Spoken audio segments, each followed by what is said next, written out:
Hello viewers, তোমরা সবাই কেমন আছো? Welcome to my new blog. তো আজকে চলে এসেছি তোমাদের সঙ্গে আরেকটা নতুন ব্লগ নিয়ে। সো তোমরা পাশে থাকো, দেখে থাকো। আজকে রান্না হবে কবুতরের মাংস। তো এখানে নিয়েছি কবুতরের মাংস কেটে, একটাই কবুতরের বাচ্চা ছিল, ওটা কেটেছি। এখানে পেঁয়াজ, মানে এখানে যা যা উপকরণ লাগে আমি সব কিছু রেডি করে নিয়েছি। এখানে পেঁয়াজ, রসুন, কাঁচা লঙ্কা চিরা, মরিচ বাটা, গরম মশলা বাটা, টমেটো কুচি। আর এখানে রান্না হবে আজকে ছিমের বিচি দিয়ে কবুতরের মাংস দিয়ে। তো আমি ছিমের বিচিটাকে সিদ্ধ করে বেটে নিলাম। আর এখানে আলুর পিসগুলিকে আজকে ছোট ছোটই করেছি, কেননা কবুতরের মাংসের পিসগুলো তো ছোট ছোট হয় তাই। আর এখানে আদা বাটা, পেঁয়াজ, রসুন, জিরা, ধনিয়া, হলুদ সব কিছু বাটা। তো এখন কড়াইতে তেল দিয়ে দিয়েছি। এখন আমি দেব শুকনো লঙ্কা আর তেজপাতা।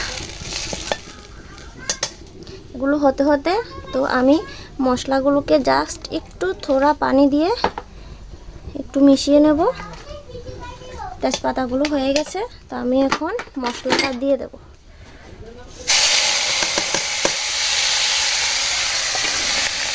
দিয়ে দিলাম মশলাটা।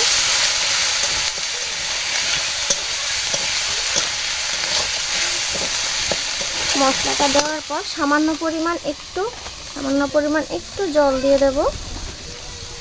এই মশলাটা ভাজা হয়ে যাবে।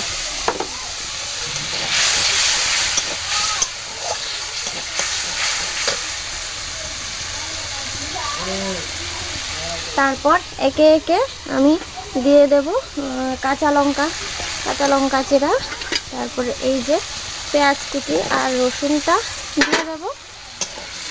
এরপর ভালো করে এগুলিকে কষিয়ে নেব।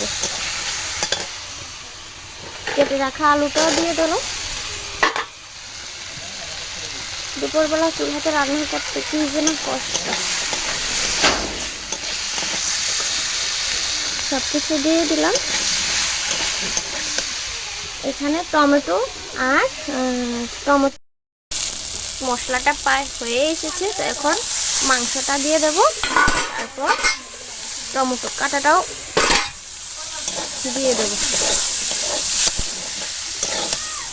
স্বাদ মতো লবণটাও দিয়ে দিলাম। পরে দেখে না হয় আর একটু দেওয়া যাবে। এখন এটা হোক।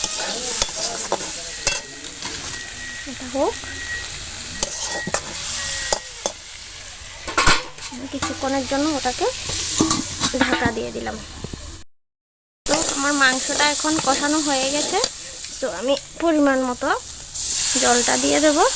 কবুতরের মাংসের জলটা একটু বেশি দেওয়া দরকার, কেননা মাংসের নাকি ঝোলটা খুবই ভালো। এখন বেটে রাখা ছিমের বিচিগুলো আমি দিয়ে দেব। বেটে রাখা ছিমের বিচিগুলো দিয়ে দিলাম। তো এখন বেটে রাখা গরম মশলাটা দিয়ে দিলাম। ফাইনালি আমার কবুতরের মাংস রান্না কমপ্লিট। তো তোমরা বন্ধুরা বাড়িতে একদিন এমন করে বানিয়ে খাবে, সিমের বিচি দিয়ে কবুতরের মাংস দিয়ে। সবাই পাশে থাকো, দেখতে থাকো। টাটা।